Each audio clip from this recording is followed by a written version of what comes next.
Saturday, it is 7:53 in the morning, the 5th of August, and I think I got a pretty good handle on this first panel, so let's do the second panel. And you can see there's not much to it right now. Let me get into the ink layer. In fact, it really wasn't even completely drawn. I don't even have her hair. But let's go ahead and take care of a lot of the drawing here. So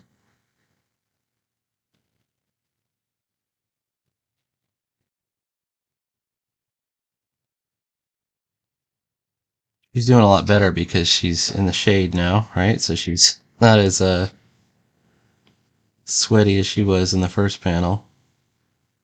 But she's still complaining. That's what she does. Alright, here we go. Makes me wonder. Yeah, sometimes you forget eyebrows, or at least I forget eyebrows. I'm like, oh, did I put the eyebrows on this character? Yes, I did. Okay.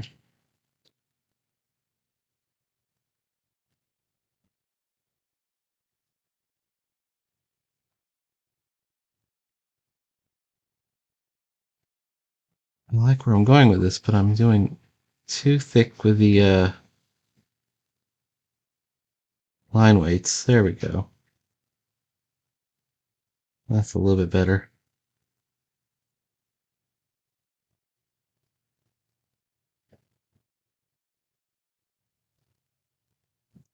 And just because I always forget, let's put her antennas in there.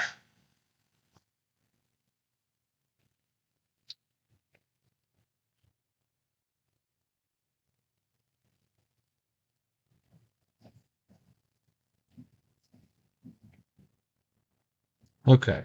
Now let's take a look at the pose. This one's really going to show the height difference, like she is a bit taller than she's meant to be.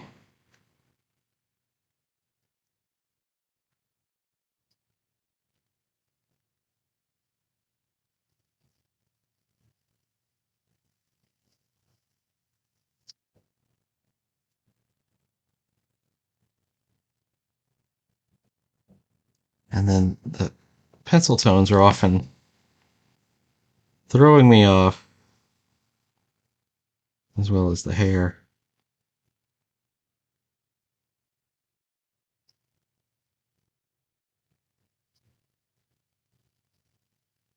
Here we go.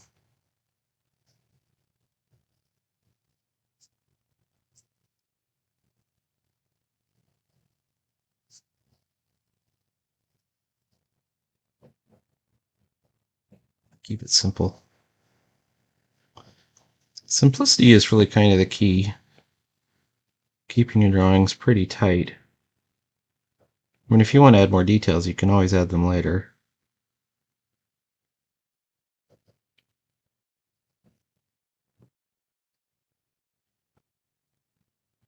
Last night I just finished Camelot 3000, reading it, which is, I think, Brian Boland's first work in the U.S.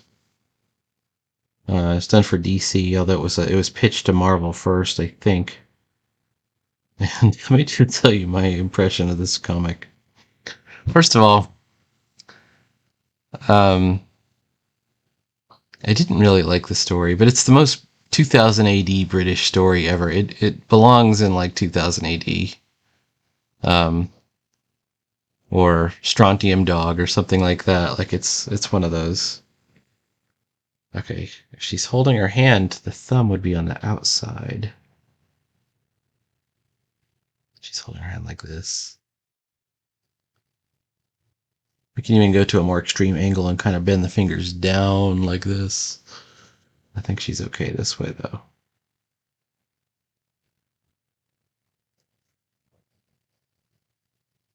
All right, so more on Camelot idea. You know, in general, I did like the idea of doing something with the Knights of the Round Table.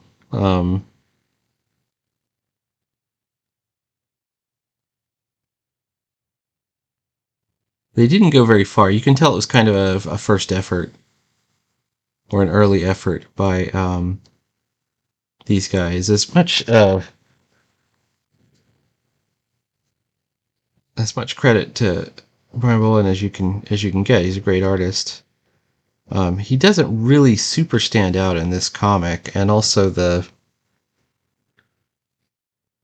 character designs are, I don't know, they're not what's the word? Camelot 3000. It's just I guess it is what it is.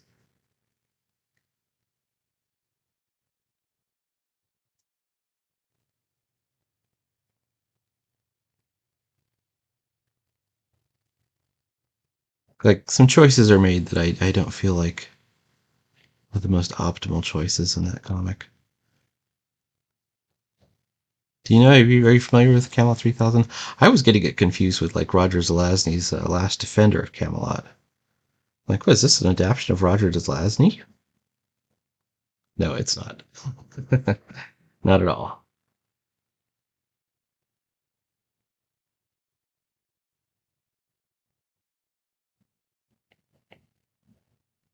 Yes. Her tail.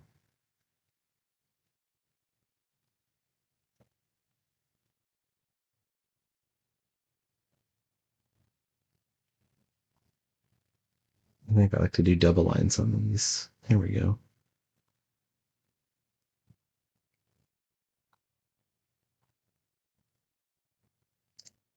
Take a look. Okay. Looks pretty good, except I'm missing some lines.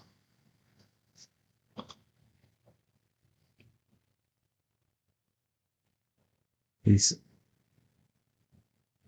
pants that she's wearing have kind of like these knee things that come up. They're like panels.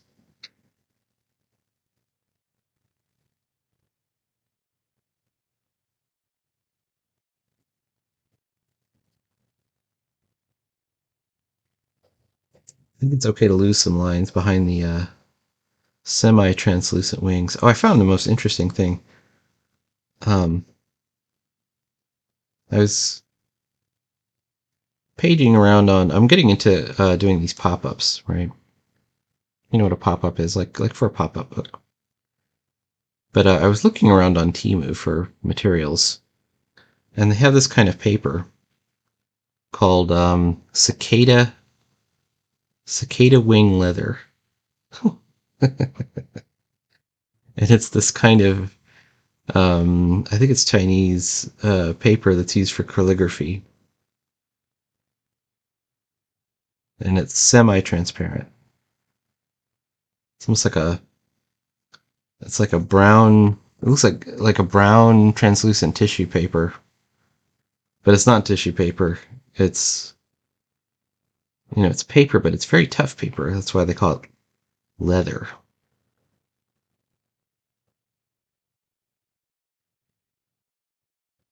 But isn't that interesting? Cicada wing leather. All right, I've got her. She's rather small, and then I had to have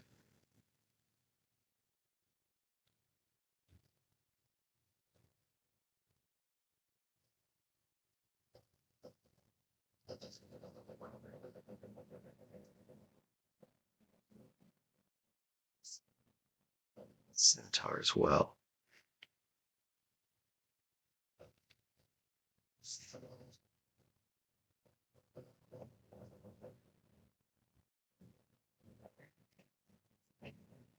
And this is me kind of regretting that I've never done a side profile on this guy before. Or have I? I don't think I have.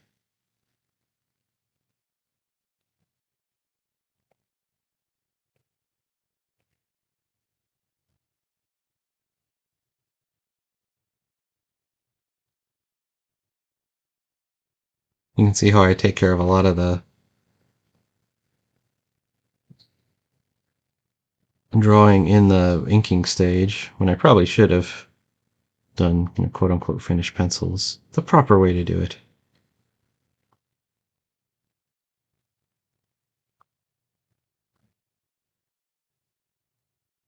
The non-lazy way to do it. Well, what can I tell you?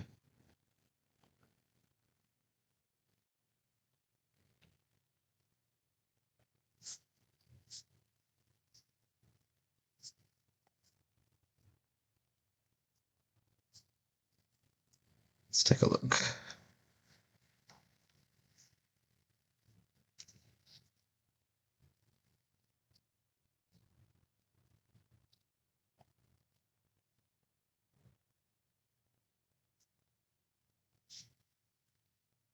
It would have been helpful to plan a lot of this stuff out before, I think. But time like the present, you know what I mean? So now this becomes the planning.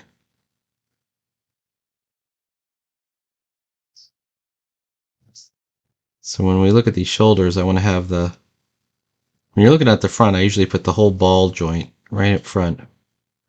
But looking at it from the side, I think you would show the arm going into the ball joint.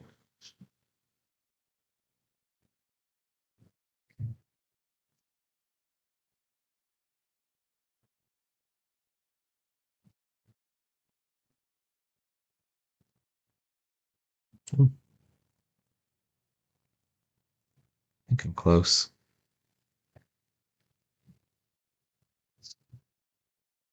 All right, let's try this.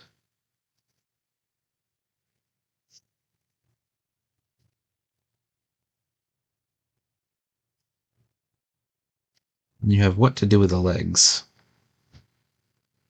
First of all, where did I put the door? Oh, I kind of superimposed it right over. Well, that's as good a place as any, really.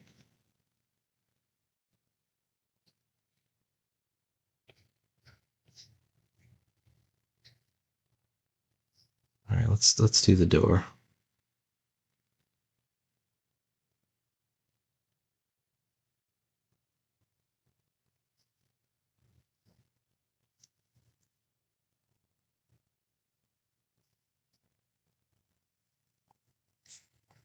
Keep the...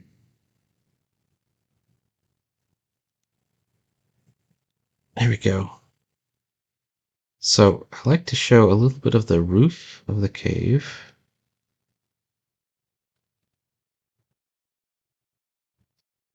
And a little bit outside.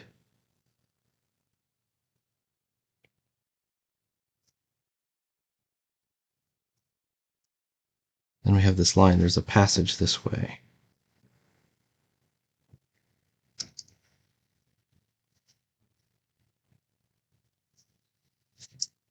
Looking at this now, I know my font is probably too big. Like, we could get away with a much smaller font.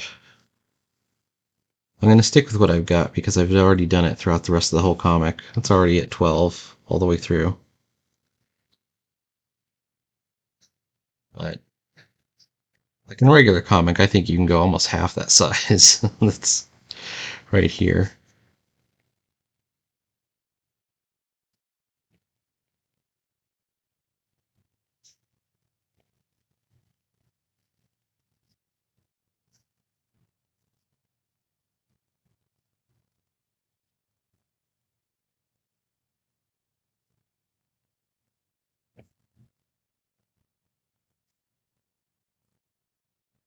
How about something like that?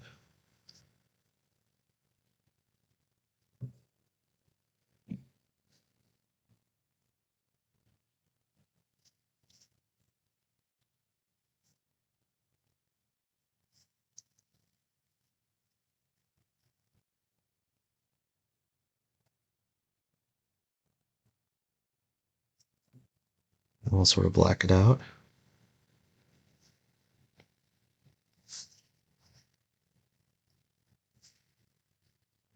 I want to show that this is outdoors.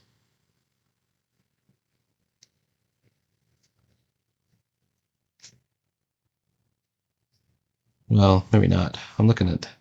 This is kind of narrow, so maybe we're already way inside the cave by the time they find this thing. And I like what I've done here, so I'm going to try and keep that going where it's sort of...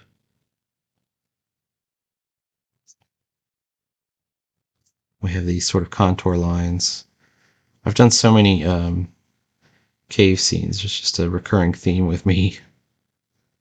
I can show you my very first one that I did 2019 when I wasn't very well versed in any of this stuff, but there's one in the, it's even in color. Hang on. Here it is. This is my first cave scene. That's got these like little stalagmites and these characters. How does this look in black and white? Let's see. There it is in black and white. All right. That's from a couple of years ago. No, no, no. Come back to 15.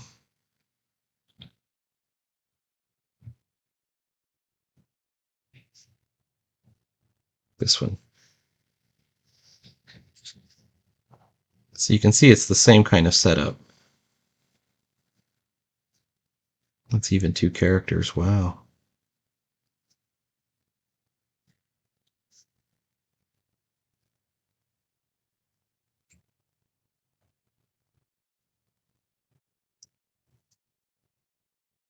What if we have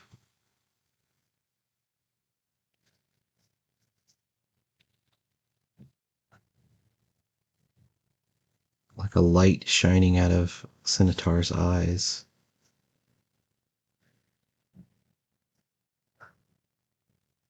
And we could even do, we could do darkness with the tones. That might be kind of cool.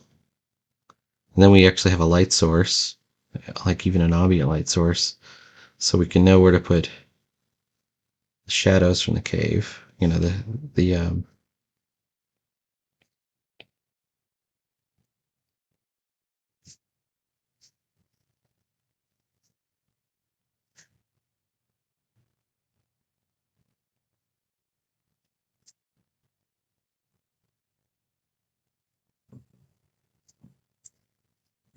second thing, and this always usually helps. Let's create a foreground because we don't have, we have a midground and we have a background. Let's create a foreground.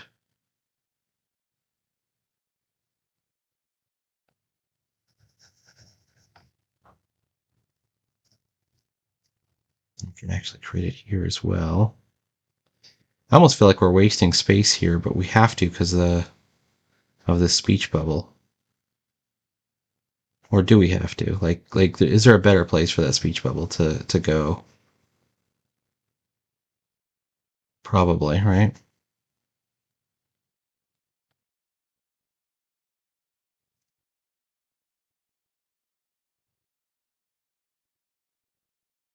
That's what I'm doing here.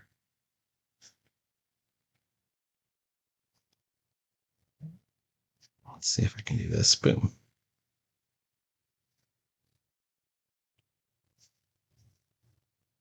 By leaving this kind of white rim, we're going to have some kind of flow from the some glow from the light.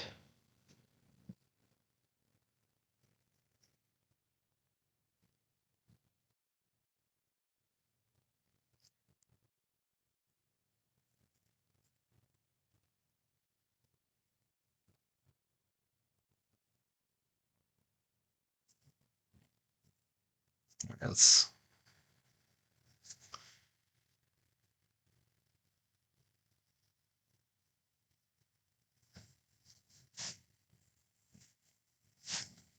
all right. Let's throw the speech bubbles in.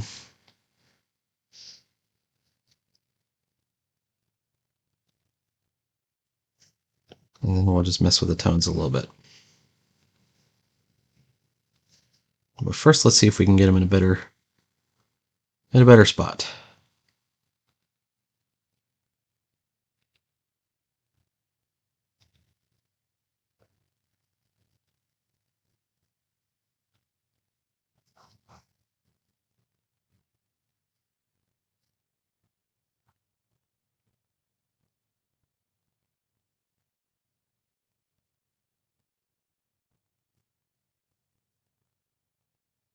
That's good. Okay.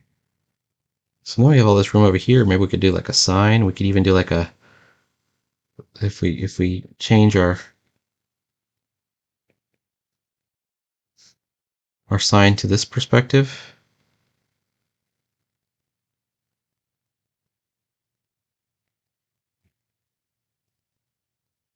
This is just a CMYK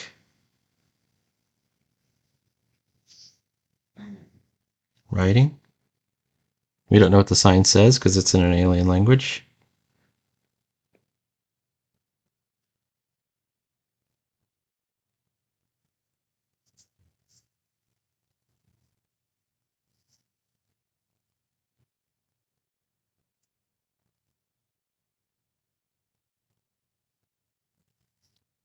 Oh, and foolishly,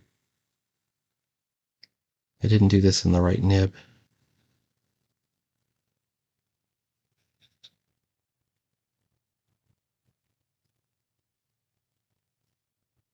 Let's do this back in the right nib.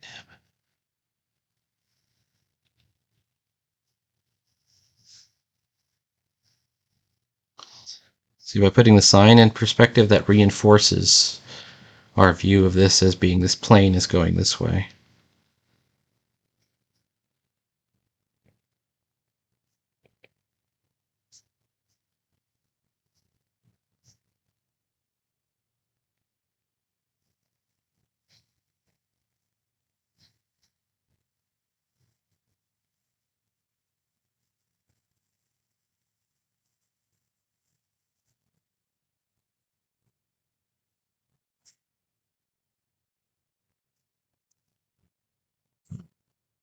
Let's get back to the bubbles.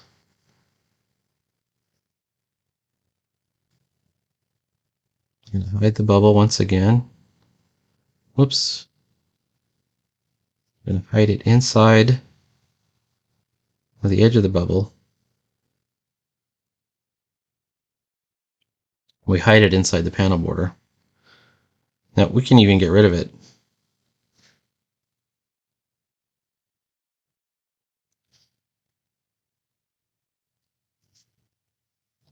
Is that too thick?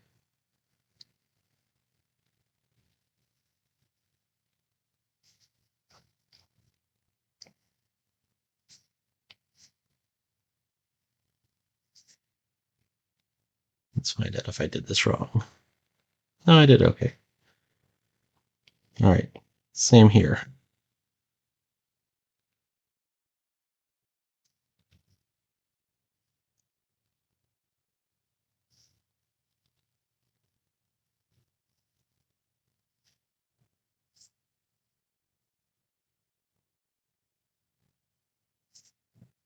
Same deal here. Although I've neglected to hide the bubble, I'm just going to chop that part off. Let's go ahead and do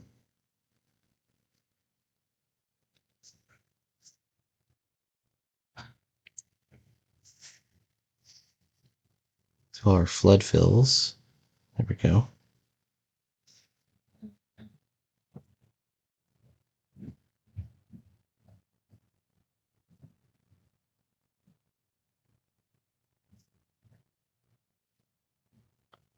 And now let's get into tone. So I'm going to start with a 30% tone, right? So this is darkness. Oh, let's fix this first. Let's get over to bubbles. Here's how we're going to fix this. We'll just chop it right off. We've already done the flood fill, so we're all good.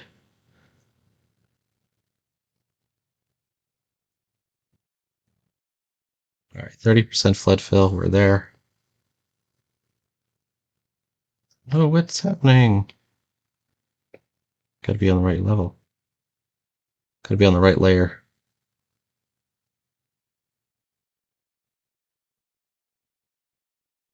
Okay.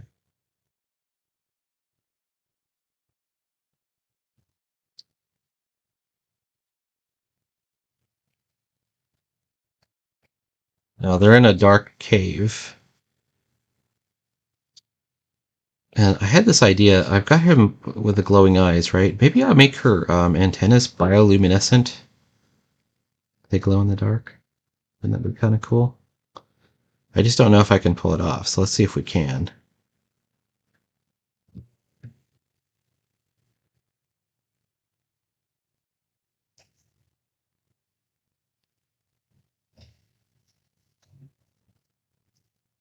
Here we go. We're going to drop it down to 10% now.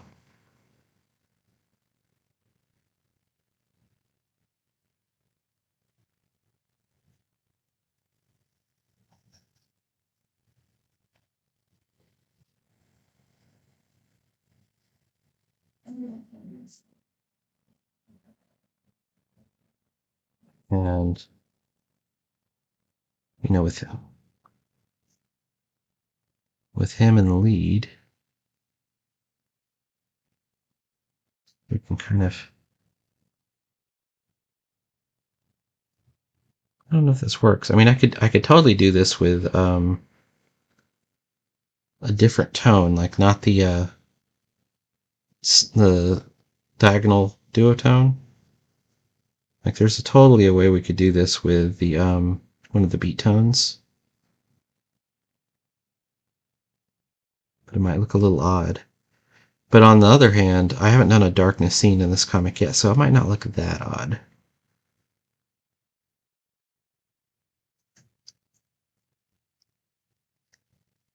Let's just check how this looks.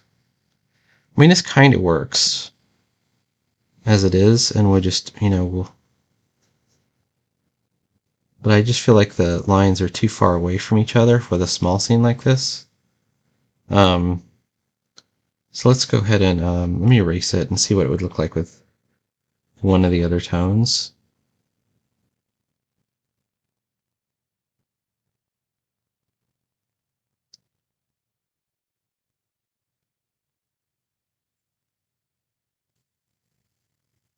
And I got B-Tones Classic, B-Tone shaders.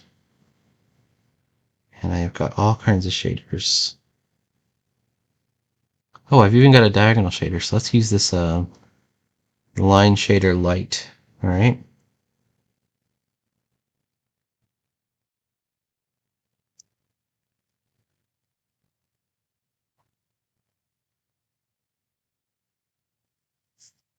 And here we have, it's very pressure sensitive, so first of all, you notice the lines are closer together, so we have finer control. And then, whoops.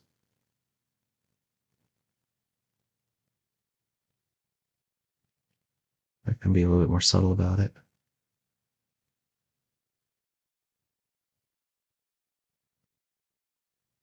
We can even go really dark here.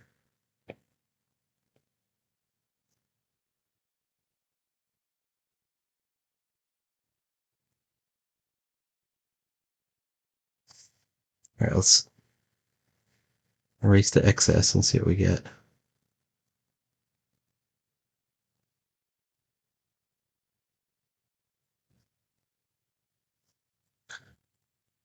If we wanted to, we could layer these into different, different layers, so we could keep them separate, and we could get, a much tighter gradient. But I think this kind of works. But what I kind of wanted to do is do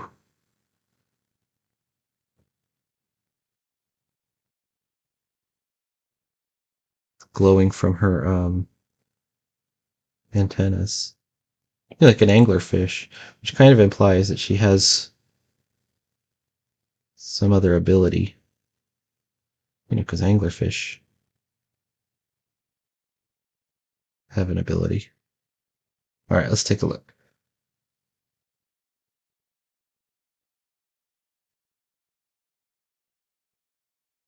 How does that look? I think that's looking pretty good. Now we can put some highlights, just kind of cut them in. Like if we were doing this traditionally, we would cut it in with a razor. But we could,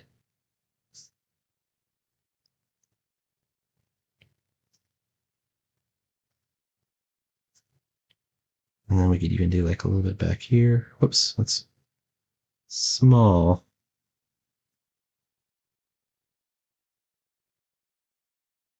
We could even do some drop shadow.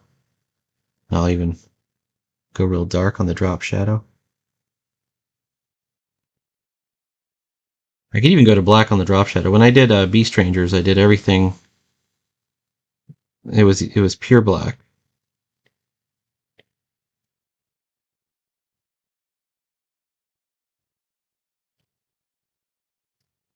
And this is, by the way, the light tone. So this is when I'm coloring dark in here. Like that's as dark as it gets. But I can get another tone and it'll go much darker. So let's hold on.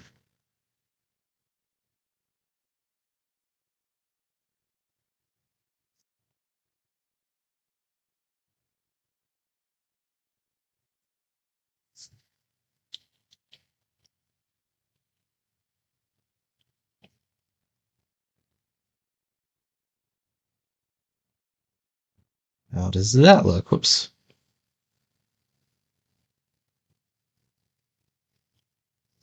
Does it read well? It reads okay. It doesn't read perfect.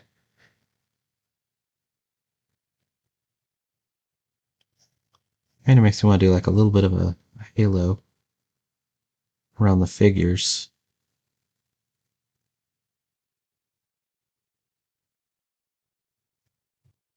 Yeah, I think the halo works. Shading or not.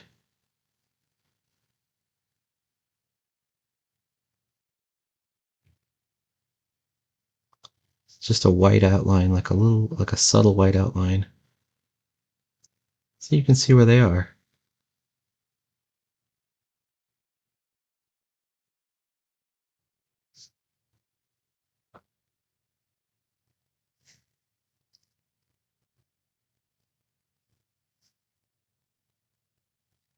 Here we go.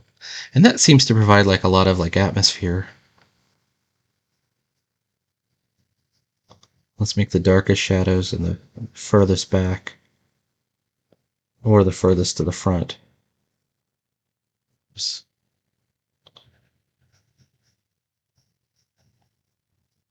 Okay, we're going to call this a video.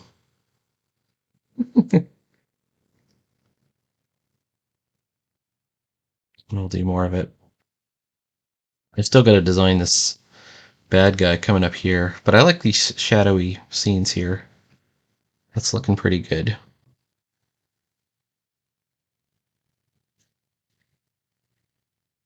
Maybe I'll.